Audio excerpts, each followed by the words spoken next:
புகைக்கத் தெரிந்த மனமே உனக்கு மறக்கத் தெரியாதா? புகைப்பிடிப்பது உடல் நலத்திற்கு கேடு. கருவில் இருக்கும் குழந்தைக்கு கூட தெரிந்த வாசகம் இது. புகைப்பிடிப்பவர்களுக்கு மட்டும் தெரியாமலாயிருக்கும்? புகையால் ஏற்படும் விளைவுகளையும் அவர்கள் அறிவர். ஆனாலும் புகைக்க பழகியவர்கள் அதை விட்டுவிடத்தான் மனமின்றி ஊதி தள்ளுகின்றனர். மற்றவங்களை பார்த்து கத்துக்கிறது, இந்த சினிமா ரோல் மாடல்ஸை பார்த்து கத்துக்கிறது, விளம்பரங்களை பார்த்து அதில் ஏமாந்து போயிடுறது. 11 வயசுல இருந்தே இந்த புகையிலை பயன்படுத்துறதுக்கான ஒரு ரிஸ்க் இந்த குழந்தைகள் மத்தியில் நிறைய இருந்துட்டே இருக்கு. கிட்டத்தட்ட 4000 வகையான நச்சுப் பொருட்கள் இந்த புகைக்கிற வகை புகையில இருக்கு. குழந்தைகளை இதுல இருந்து போகாம தடுக்கிறதுக்காக முதல்ல பெரிய அளவுல விழிப்புணர்வு வேணும். உலகமே வர்த்தகமயமாகிவிட்டது. பெட்டிக்கடையில் பீடி சிகரெட்டுகளை மட்டுமே வைத்து சம்பாதிப்பவர்கள் உண்டு. அரசு கடும் சட்டத்தை போட்டாலும் விற்பவர்களும் மனது வைக்க வேண்டுமே. அரசாங்கம் புகைப்பிடிப்பதற்கு தடை விதிக்கப்பட்டது. அதனால இங்க பெரும்பாலும் குழந்தைங்க சிகரெட் வாங்குவதற்கு வருவதில்லை. வந்தாலும் நான் சிகரெட்டு கொடுக்கறதில்லை. அதே மாதிரி எல்லா கடைக்காரும் ஒத்துழைச்சு பசங்க வரும்போது சிகரெட் கொடுக்காம இருந்தாங்கன்னா பசங்க வாழ்க்கை நல்ல முன்னேற்றம் உண்டாகும். புகையின் கொடூரம் அறிந்து அந்த பழக்கத்தை கைவிட்டவர்களும் இருக்கவே செய்கிறார்கள். இனிமேல் புகைப்பதில்லை என்றாலும் இதுவரை புகைத்ததற்கான பாதிப்பு இருக்கத்தானே செய்யும். நானும் சிகரெட் பிடிச்சிருக்கேன். 10 இயர்ஸ் மேல பிடிச்சிருக்கேன். அதுக்கப்புறம் அதை விடுறது ரொம்ப கஷ்டப்பட்டேன். அதை விடுறது கஷ்டப்பட்டு அது அந்த லெங்ஸ் சரியாகிறதுக்கு ஹாஸ்பிட்டலில் போய் கேட்க போல, உங்களுக்கு இதுக்கு மேல நீங்க சிகரெட் பிடிச்சீங்கன்னா டிபி வரும் அப்படின்னு எங்களுக்கு சொன்னாங்களே.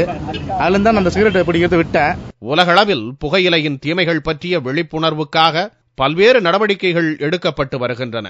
ஆனால் திருடனாய் பார்த்து திருந்தாவிட்டால் திருட்டை ஒழிக்க முடியாது என்பதுதானே உண்மை.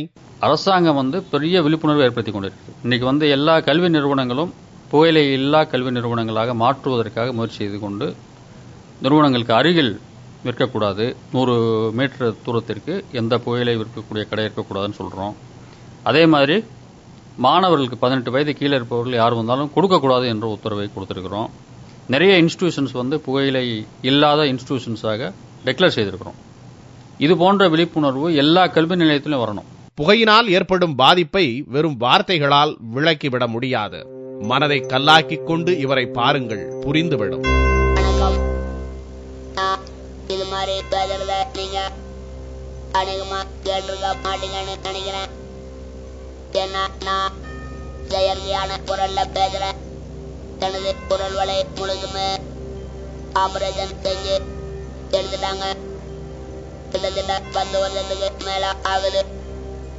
இதுக்கு முழுக்க காரணம் நான் தொடர்ந்து 20 வருஷத்துக்கு மேலாக சிகரெட்டு குடிச்ச பழக்கம் தான். அதனால எனக்கு இயற்கையான குரல் வலை போயிடுச்சு.